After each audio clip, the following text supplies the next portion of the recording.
तोरा प्यार में हलियो पागल, अब हो गेलियो आवारा। गिर जाना सुन गे बोल ना। तोरा प्यार में हलियो पागल, अब हो गेलियो आवारा। दुआ करो ही भगवान से, कब मिली है नहीं दोबारा, कब मिली है नहीं दोबारा। दुआ करो ही भगवान से, कब मिली है नहीं दोबारा, कब मिली है नहीं दोबारा। पागल कर दिलवे जाए, ऐसे मत बोल करे जा।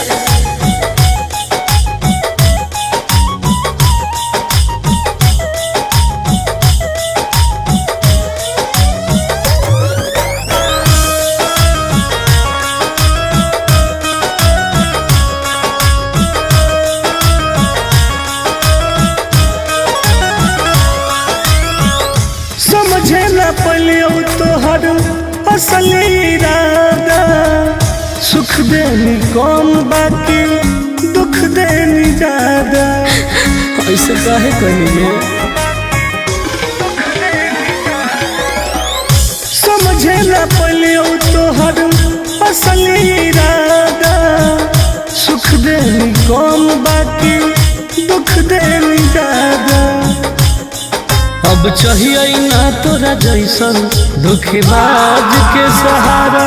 दुआ करो ही भगवान से, कब मिली है नहीं दोबारा, कब मिली है नहीं दोबारा। दुआ करो ही भगवान से, कब मिली है नहीं दोबारा, कब मिली है नहीं दोबारा। ऐसे मत बोलो सोना।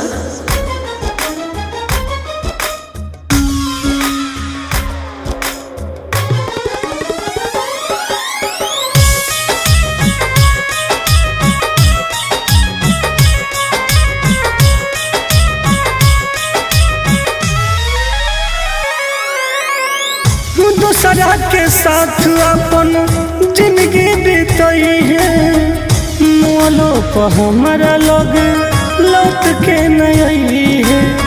बुझो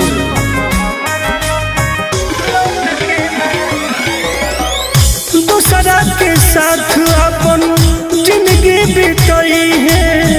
मोलो पर हमारा लग लौट के नहीं है। आनंद पर कस टुन टुनवाला होनी पहिले प्यारा। दुआ करो ही भगवान से, कब मिली है नहीं दोबारा, कब मिली है नहीं दोबारा। दुआ करो ही भगवान से, कब मिली है नहीं दोबारा, कब मिली है नहीं दोबारा। पागल कर दिलवे जाए।